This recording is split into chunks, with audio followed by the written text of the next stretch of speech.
Ayan. Good morning po muli sa inyo. Magandang umaga sa mga nanonood, sa mga nasa online, and mga kaibigan ko, mga kapatid ko, and sa lahat. Good morning. Isang mapagpalang umaga sa lahat. Andito po ako muli pa sa inyong harapan upang magbigay ng tips. Ayan. Para maging masaya ang relasyon ng mag-asawa. I-share ko lang po ito sa inyo. Actually, ito ay lagi kong binabasa or lagi kong minumuni-muni para sa ganun ay ma-share ko rin naman po. Okay? So, meron po ako ditong actually, breakdown ko ito, sinulat ko para at least masabi ko sa inyo at may deliver ko sa inyo ng maayos. Okay?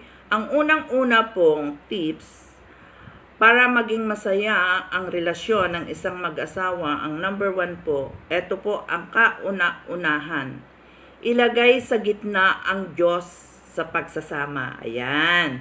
So, napakaganda, di ba? So, kailangan ang Diyos ay laging sentro sa inyong pagsasama. Siya lagi ang naandun sa puso nyo, di ba? Siya lagi ang mangunguna sa inyo. Kasi pag siya nandoon, magiging masaya ang inyong pagsasama, okay? Alam nyo, masyado akong believe doon sa umaabot na ng 50 years, ay magkasama pa sila. And lagi pa silang namamasya, laging sweet sila. Marami akong nakikitang ganun. Na sana, mangyari din sa atin yon, di ba? So sweet sila kahit 50 years na sila, uugod-ugod na, magkasama pa sila. Pero pag tinanong mo sila, anong isasagot nila? Kasi nasa sentro namin ang Panginoon at lagi kaming nagdadasal mag-asawa. Ayun ang sinasagot. Karamihan na mga nai-interview ko na more than 50 years nang nagsasama. Okay? So, yun po yung unang-una para maging masaya ang pagsasama ninyong mag-asawa. Ilagay sa gitna ang Diyos sa pagsasama. Okay? Yun po yung number 1. And number 2 po, ipakita o ipalaala sa partner na mahalaga siya sa iyo. Okay. Kailangan ipakita mo sa kanya na very important siya sa iyo. Okay? Kaya nga siya pinakasalan mo mahal mo siya di ba? Hindi yung after ng pagkakasal nyo, after 1 year, manlalamig na kayo, hiwalay na kayo ng higaan, di ba? Hindi ganoon hindi ganoon ang mag-asawa. Dapat hanggang sa pagtanda nyo, magkasama pa rin kayo. Magkaagapay pa rin kayo. Hindi kayo mawawala ng pagmamahal sa bawat isa. Okay, yung iba kasi, kapag ka umidad na ng konti, ayaw na magsama, ayaw na magtabi sa kama. So, hindi ganon. Dapat kailangan, nandun, kasi nga pag ang Diyos ang nasa sentro ng buhay nyo, nandun yung pagmamahal, hindi mawawala yun. Kahit uugod-ugod na kayong mag-asawa, andun pa rin na lagi kayong magkasama, lagi kayong nag-uusap, lagi kayong magkatabi, o bigyan nyo ng kiss sa cheek, or sa lips.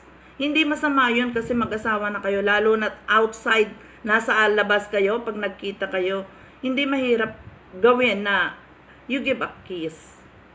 Diba? Sign po yan ng pagmamahal ninyo sa inyong isa't isa. Okay? Yung pangatlo, kailangan magbigay kayo ng time para mag-date kayo. Lumabas naman kayo paminsan-minsan, di ba? Hindi yung puro business na lang nasa utak natin. May negosyo tayo, lagi na lang doon sa business, bawal magsara. Sayang yung income. O, di ba? Give time naman kayo sa isa't isa para maging masaya ang pagsasama ninyong mag-asawa, di ba? Mag-watch kayo ng movie, or maggala kayo sa mall, mamasyal kayo sa mall, magkasama kayo, mag-shopping kayo. Kung wala man kayong pan-shopping, ay di ikot-ikot lang sa mall para happy. And then kain kayo sa labas. Hindi naman kailangan pag kumain kayo sa labas, bongga yung kakainin nyo, di ba? Kahit konting lang na pwede nyong pagsaluhan mag-asawa na kayo lang dalawa, and then you can talk, you can ask kung ano yung mga dapat pang gawin para maging matibay yung pagsasama ninyo. Kasi sa ganong paraan makikita at malalaman nyo na wow, mahal talaga namin ang isa't isa. Hindi kami pwedeng maghiwalay mag-asawa. Okay? Doon pa lang maipapakita mo na talagang yung pagmamahal mo sa asawa mo hindi mawawala. Okay? Kailangan laging bigyan ng priority yung asawa mo. Laging bigyan ng priority, lalong-lalo na yung mga babae. Okay? Yung tungkulin natin bilang isang asawa, kailangan gampanan natin sa ating mga asawa para hindi mambabae. Okay? Asikasuhin mo siya sa umaga, ipagluto mo, timpla mo ng kape, paghain mo siya, bigyan mo siya ng damit kung maliligo siya or whatever na kailangan niya. That's the trabaho ng asawang babae. Vice versa naman, ganon din naman ang lalaki. Kung ano yung kailangan niyang maitulong sa asawa niyang babae, gagawin niya rin naman. Hindi naman pwedeng puro babae na lang. So, vice versa po yon. Okay? Kailangan eto yung pang ilan na ba? Pangatlo, pang-apat. Eto naman po, kailangan magsabi ng salamat sa maliit na bagay. Ayan. Pag nakita mo naman na may magandang ginawa ang asawa mo sa'yo, magsabi ka naman ng, oy, thank you. Binigyan ka ng isang ipit. Magpasalamat ka, thank you, kahit maliit na bagay yan. Binigyan ka ng pasalubong. Ayan, say thank you to him, to her. Diba? Kasi doon makikita mo na, wow, ina-appreciate ng asawa ko yung mga ibinibigay ko sa kanya. Okay? Magpasalamat ka. Magpasalamat ka kung ano o yung kahit maliit na bagay na ibinibigay sa iyo ng asawa mo, magpasalamat ka. Kasi doon mo makikita na ang yung pagmamahal nyo sa isa't isa ay intact. Hindi kayo nagkakaroon ng anong tawag doon? Yung sawaan ba? Yung ganon. Panlalamig. Ayan. So, Ma'am Agnes, hello. Good morning po. Thank you for watching, Ma'am Agnes. Share nyo po yung ating live para sa ganun po ay marami pong makarinig ng ating live. Okay? Ito po yung pang-apat or pang-lima. I-practice natin yung honesty. Ayan. Mahirap bang gawin yun? Mahirap bang gawin yun? Yung magpakatotoo ka at maging honest ka, maging tapat ka sa asawa mo. Okay? Maging tapat ka. Kahit anong bagay, maliit na bagay, malaking bagay, dapat maging tapat ka. Okay? Huwag kang magsisinungaling sa kanya. Kasi once na nagsinungaling ka sa asawa mo, nasa utak niya na yun. Sinungaling ang asawa ko. Parang hindi ka panipaniwala yung sinasabi ko. Diba? Once ka lang nagsinungaling sa asawa mo, nasa utak niya yun. Hindi yun mawawala. Kaya, please, ibigay nyo yung honesty. Maging tapat kayo sa asawa nyo.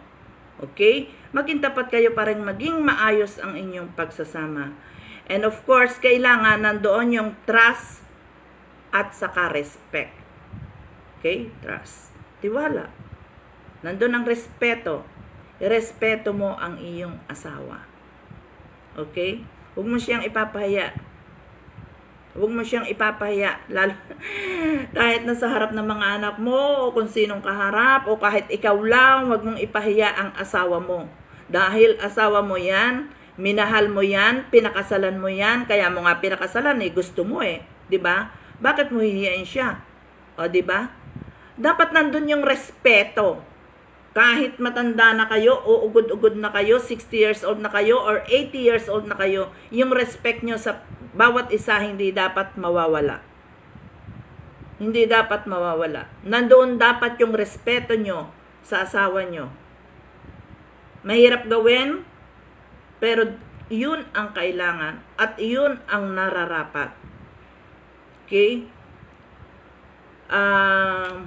Isa kasi yung sign na mahal mo talaga yung asawa mo, diba? Hindi mo siya hihiyain. Nire-respeto mo siya. Kahit sa ang anggulo, irespeto mo siya.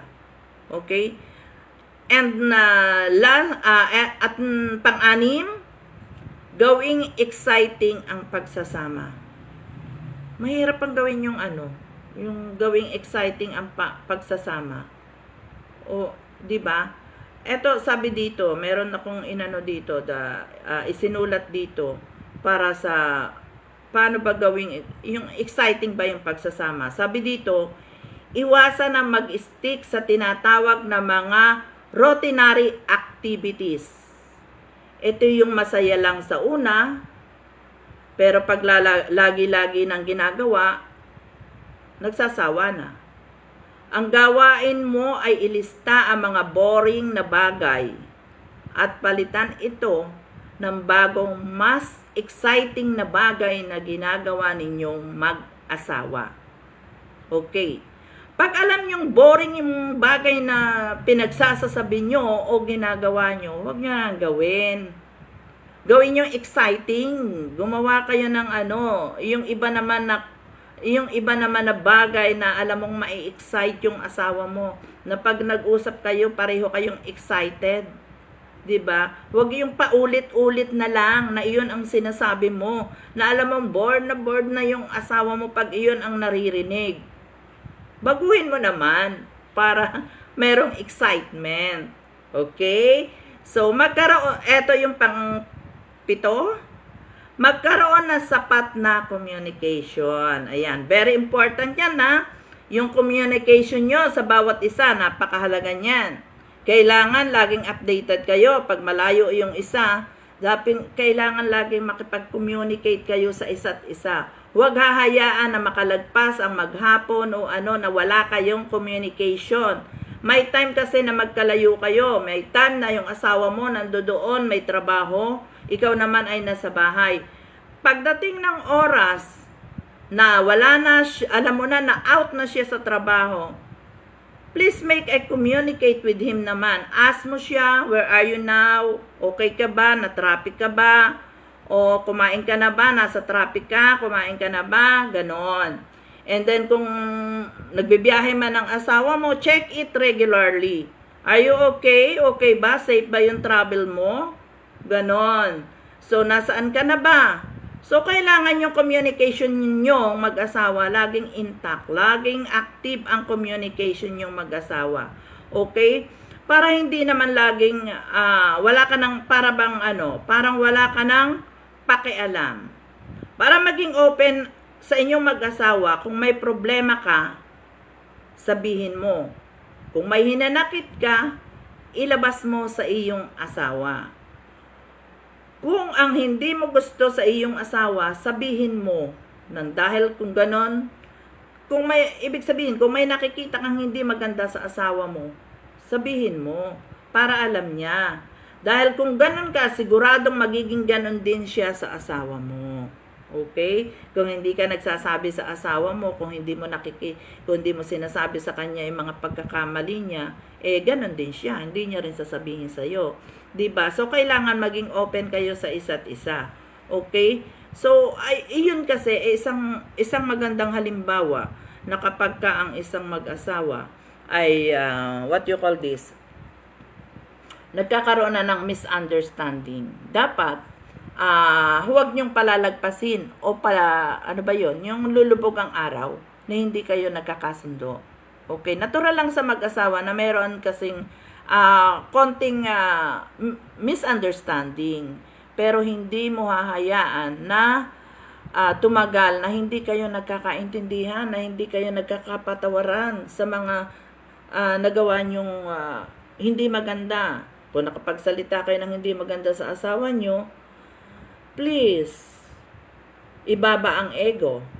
Mag-sorry kung alam mong ikaw ang nagkamali. Okay? Kasi hindi masama ang humingi ng kapatawaran. 'Di ba?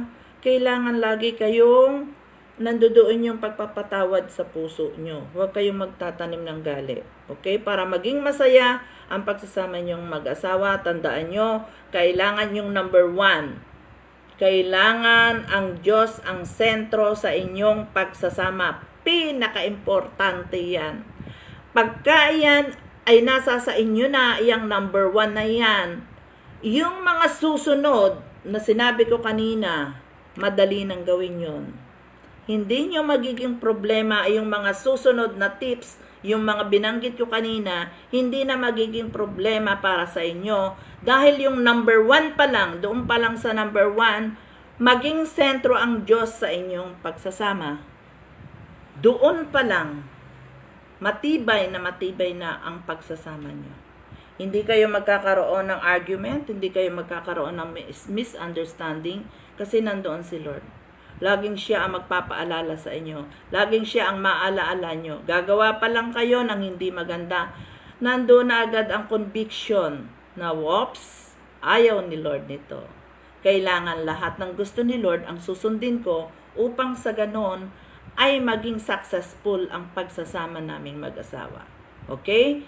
So, hanggang dyan muna po tayo, and sana lahat ng makapanood nitong video na ito, i-share nyo po kasi malaking tulong po ito para sa atin. At sana po ay nagustuhan nyo at sana po ay may apply nyo sa inyong buhay itong aking diniscuss ngayong umaga. So, ako po ay mananalangin bilang pasasalamat sa ating Diyos. Hallelujah, hallelujah. Jesus, glory to God.